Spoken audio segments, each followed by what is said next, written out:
Good day, everyone. My name is Omo Bume Bob Manuel Umoru. I'm the state coordinator of PDP Mobilizers, Edo State Chapter. You are all aware of the prevailing issues in Edo State polity. I want to quickly speak on it and lay some facts before you and perhaps help you lay the issues and the tensions in your heart to rest. You would recall that just yesterday, the Deputy Governor of Edo State was on Channels Television with Seun Akinbaloye as the host of Politics Today at about 7:30 p.m. And Mr. Seun had asked the Deputy Governor a very simple question that needed just to be answered in 30 seconds. Rather than go straight to the answer, the Deputy Governor started spewing out uncultured words as usual. And then he said, in that video you watched, he said he has no issue with his boss, the governor, the relationship between them is okay, even when we know that hell will soon be let loose between the both of them. He then went further to say that he's having problem with PDP leaders, that he's having problem with the party. And one would ask, is the deputy governor supposed to be having problem with a party that rescued him from political slum? Is he supposed to be having issue with a party that wiped away his tears? Is he supposed to be having issue with a party that saved him from the political gallows that was purported to swallow and destroy his political career and that of his boss forever? Is he supposed to have issue with a party that saved him from political purgatory? Needless for us to say that the deputy governor is somebody who perhaps doesn't really know or have the facts of what is on ground. He's just pretending.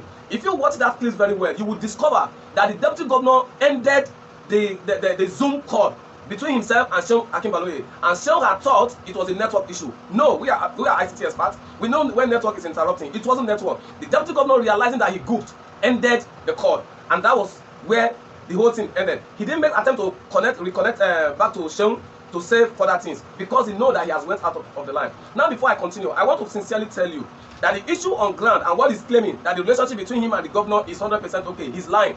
He's having a very, very serious issue between with the governor. That's between himself, his own forces, and the governor and the forces. And I will be vindicated in a few days. Just yesterday, he said it on national TV that there's no issue. But by the time the governor released the commissioners list, I will tell you that you all will be dazed that the relationship between the both of them has gone sour. There is a very, very serious fight in-house within the both of them. It's not the first, it's not the second, it's not the third, it's not the fourth, it's not the fifth, and it's not going to be the last. This commissioner list that is coming out soon will vindicate me. Now let me move on. The governor and the deputy governor, since they came to the party, they've been on their own personal ambition, neglecting the responsibility which they were elected for, and that is to move Edo State forward by the mantra they gave, that Edo must move forward, which necessitated the mega agenda, making Edo great again. And one would ask, do people who really want to make Edo great have issue with a political party? What is your problem? What is the connection between you and executive governor and fighting for the structure of the party? The governor has pressured and prayed the party, PDP, to hand over the structure of Edo State PDP to him so that he will call the shot. He has asked the national body, Prince Uche Secondus-led administration, to dissolve the Edo State Council, which met stiff resistance. And Prince Uche Secondus couldn't do that. Yes, he made a move, but he met stiff resistance too. Today, Uche Secondus is history in PDP. Governor Godwin, I expected him to learn from Ayade. Ayade defection has crippled his own political career too. The governor is looking for excuses to leave the party. We are not the one giving him that excuse. Before he came to the party, there was already a state working committee on ground. We were done with our congresses in March 2020, ever before he thought of coming. We rescued him from the shame that was purported for him. I want to remind the governor and the deputy governor, particularly the deputy governor, that he should remember that last year, especially the period they came to PDP, which was in June precisely, because the primary was on the 25th, the governor and the deputy governor were on their knees in Port Harcourt, crying like 2-year-old baby, praying and begging the party, both state and national leaders, to please rescue them from shame. That others want to kill their career, Comrade Adams, somebody want to bury our career. Now, we gave you that ticket. The first thing the governor said, he said he will not forget those who gave them shelter during the rain, when the progressive forces pushed them into the same rain. Today, the governor has forgotten that. How time flies. The governor and the deputy governor has forgotten their tears. They've forgotten the shame that was heaped on them. They've forgotten what befell them. And then they want to be, not that they want to be ungrateful, they are already ungrateful. They are portraying to every one of us what Comrade Adam said, that they are betrayers, that you don't really need to help them. And that is what is happening. The party has never asked the governor for anything. The party has not pressured him on anything. Set up your cabinet, set up your cabinet. And the governor said he was going to set up his cabinet. He's made these promises to Edo people over 7 times, giving them a series of dates. And what did we have? He failed. just again yesterday they were expecting that, oh, he was going to release the list. The list was going to come on Tuesday. They said it on Friday. The list was coming on Tuesday, and I told them if the governor could not keep his word for 5 consecutive times, he would not keep this one. That the Tuesday may never come. Tuesday has come and gone. Here is the list. I sincerely want to speak on this issue again. That the party PDP is a party that is strictly that have very strict adherence to constitution. Nobody in PDP is the greatest, and nobody is the smallest. The PDP is People's Democratic Party. The party belongs to the people, and that was why we say power to the people. The people call the shots in PDP, and once the people have gone to Congress, they've elected who they want. Nobody can turn it except the people elected, and then we apply the disciplinary measures on them. For the governor and the deputy governor and their cronies to think that we are going to dissolve PDP structure for them, it's not possible. And that is why we have said, okay, you go ahead, appoint your commissioner, get the state running. We are tired of insecurity. You will see what is happening in Edo State. Today kidnapping, tomorrow kidnapping, this hour kidnapping, this minute kidnapping, bandits everywhere. Everywhere in Edo State is not safe. Across the 192 world, there is no safe community today in Edo State. Yet, every month that passes by, 750 million is a mark as security vote. May I ask Mr. Governor why we have 750 million monthly for security votes and our people cannot close their eyes for 2 minutes at night? Mr. Governor, I demand an answer. Again, Edo Best has become Edo scam. Over 40 billion has been purported to be spent on Edo Best. The same Edo Best that Governor Sanwo-Olu said in Federal Executive Council that they copied. Lagos copied it, and that they are applying it in Lagos, and they even advance it more than Edo. I have been to Lagos, I am in Lagos, and I know what is happening there. The educational sector in Lagos has been revamped, particularly under Sanwo-Olu. But what do we have in Edo State? We have schools without teachers. We have schools with 500 students and 3 teachers. I have proof to that. Many communities in my area, Edo North, especially the whole 6 local governments in Edo North, I challenge anybody to come out to tell me or call a school that has the teaching staff complete in that school. If you have such a school, then I challenge you to take me to court for giving the public very fake information. Today, Edo State is on the brink of collapse because of the negligence of Mr. Governor. Mr. Governor has been so distracted by his deputy governor, by his SSG, by his new chief of staff, and all his political flies that came with him from their ill-mannered party, APC, to PDP.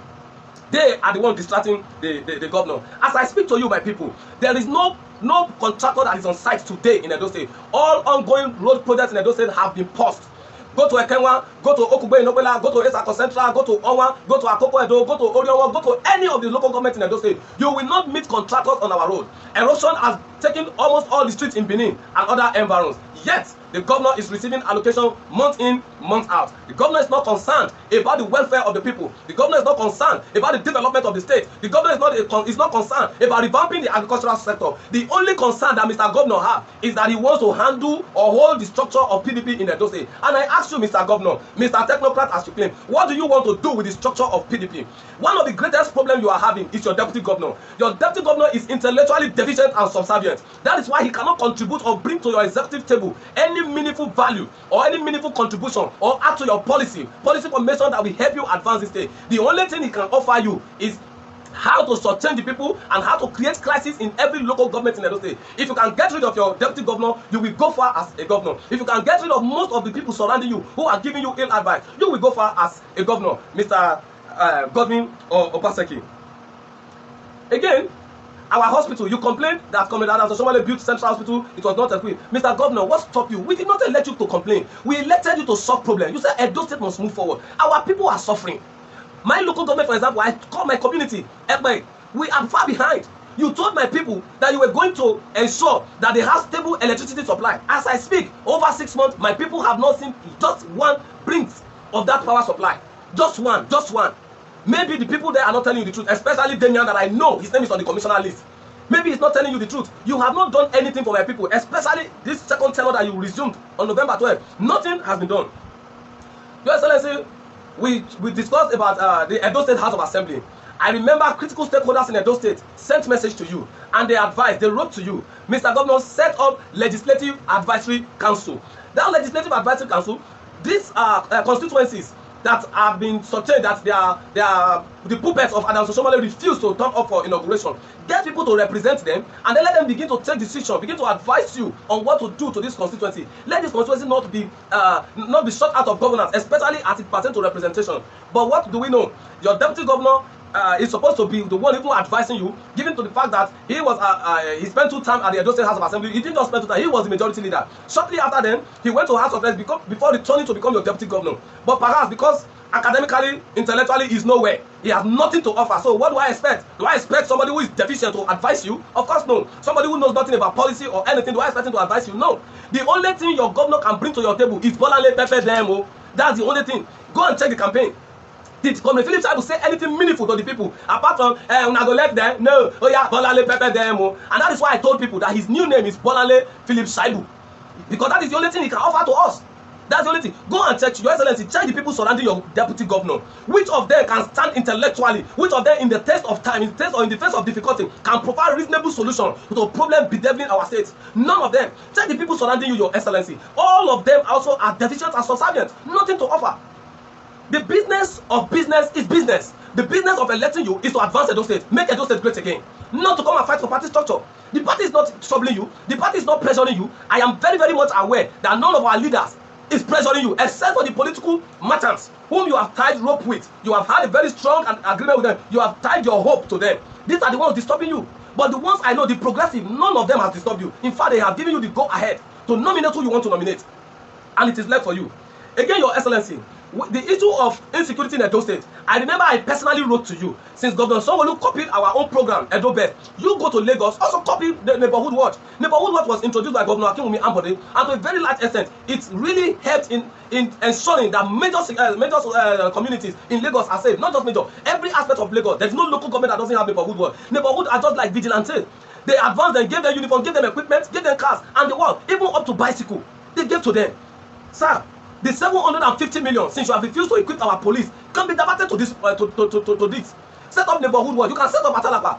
Give them uniform, train them. We have vigilantes. You've seen the little progress they've made. When Essan's sons and daughters equipped them, you saw the difference. Your Excellency, I think you should begin to do the business of governance.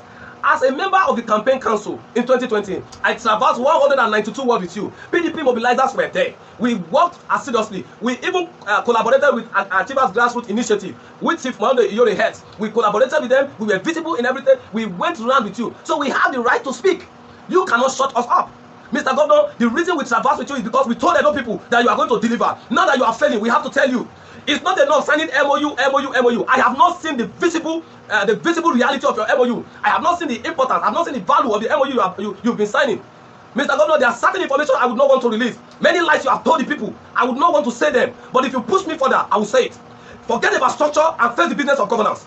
Forget about structure and face the business of governance. Your Excellency, if you don't know, you have lost touch with the people. The people are angry with you. If we decide to troop to the street today, all you just want to test it, tell them if you know you are angry, come out. And I tell you that 95% citizens of the state will pick stone and stone you. With the way things are, the people are hungry. The people are insecure. The people are afraid. These people need hope. These people need you to get on the front border of governance. And forget about party matters. Now you are the governor of Edo State. You are not responsible to PDP alone. You are responsible to the people of Edo State. Black, white, green, any color they are, irrespective of their creed, their religion, their ethnicity, you are responsible to them. Why are you childish? What is your business with the party structure? Your Excellency, I wouldn't want to go further than this. If how you want to be, you want to pay us or you want to be grateful to us is to keep fighting us, keep causing issues in our party, please take the ticket and go. We are good enough. Take the ticket and go. But let me remind you, Professor Niyo Sundari said, and I quote, "Power is like the best of the forest, which nests on a tree today, and tomorrow pitch it on another tree." Yesterday, we had Lucky Igbenedion, Chief Lucky Igbenedion as the governor. Then after we had Professor Osumo. Then after we had your estranged godfather, Governor Osomole. Today we have you. Tomorrow is going to be somebody else. We all spent our life, our money, our time to ensure that we secure victory for you. Today, that victory is not being appreciated. Instead, you constantly malign and insult us. You insult our leaders. You trample on our constitution at will. Now it's time for resistance. Your Excellency, let me remind you, at the heat of the COVID-19, I campaigned for you. I contracted the COVID-19 virus. My leader, my mentor, contracted. At the point I was praying for God to rescue his life. The chairman of the campaign council, God saved him. And I know you are aware of this thing, that it was God that saved the life of the chairman of the campaign council. Many of the PDP leaders, High Chief Raymond Dobesi, was also contracted COVID-19. We even lost one of our gallant leaders, the former Speaker of Edo State House of Assembly, Right Honorable Sakawanu Karuba, lost his life.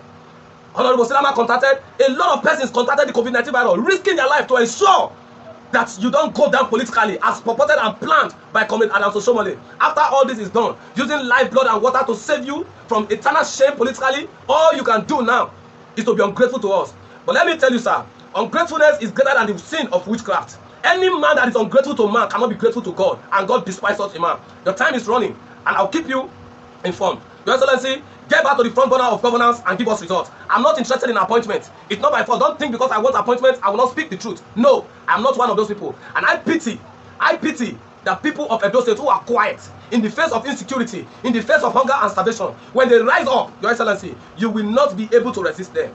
A stitch in time saves 9. Now that you still have time, Your Excellency, get up to the front burner and walk. I will tell you one thing. The greatest enemy in your administration, the man you should be very, very careful with, is the man you think is loyal to you. One of them is your deputy governor, Comrade Philip Chaibu. I have seen the list right on the 2nd week of May. I have told everybody. I have seen the names of the commissioner you want to bring on board.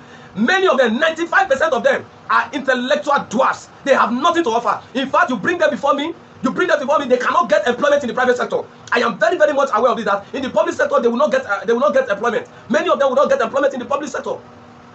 If you want me to begin to mention him, sir, you want me to begin to mention him, I will mention the names. Many of the people on your list cannot get gainful employment in the private sector, neither in the government sector too. They cannot. But these are the people you are bringing on board to come and help you champion the mega agenda. Mega agenda is supposed to be strictly for experts. I expected you as a technocrat that you claim that you get the best hand on board to help you drive Edo to the El Dorado that we deserve. I expected you to bring on board people who will help you drive the agricultural sector, people who will help you drive the medical industry, people who will help you drive our educational system, people who will help you talk about security in the state. These are the people who will talk about SMEs that you can use to develop the products of the poor in the society, people who will give you the brain and the idea of how to harness the mineral resources that we are blessed with. This is the things I was expecting you. People who will help you bring up policies that will amend already pains of your people and advance the cause of your people. This is what I expect. Not surrounding yourself with riffraff. I want to ask you to be sincere. What has PDP gained? Have you slept in your house on your bed to ask yourself, these people that rescued me from shame, these people that I knelt down to cry for in Port Harcourt, that when I was crying like a baby, these people that covered my shame with love, what have they benefited from me? Have you ever asked yourself? When you get home, Your Excellency, when you return back, I want you to sit down, ask yourself salient question: what did these people benefit from me? PDP has gotten nothing. I leave you with this, Your Excellency. Time is not a respecter of any man. The time is always ripe to do what is right, and the time you don't have, I don't have. The people want results. They don't want to hear about internal crisis or no internal crisis. What will be your excuse? PDP is not tying your hands. PDP is not in disarray with you. I am not having any issue with you. I only want the best for my state. I want to be proud of my state the way I'm proud of Lagos. I want my state to be as beautiful as Port Harcourt. I want my state to be as beautiful as Abuja. This is what I want, Your Excellency. I want my younger ones to have a better educational system to study in. That is the reason I'm speaking. I want every Edo child to be proud of being Edo citizens. That is what I want, Your Excellency. Nothing more. We are not supposed to be where we are. Edo is too blessed to be poor. Our people have never been this poor. Like I always say, Edo has never been this rich, yet our people have never been this poor. They have never been this maligned by a government. Get to the front burner.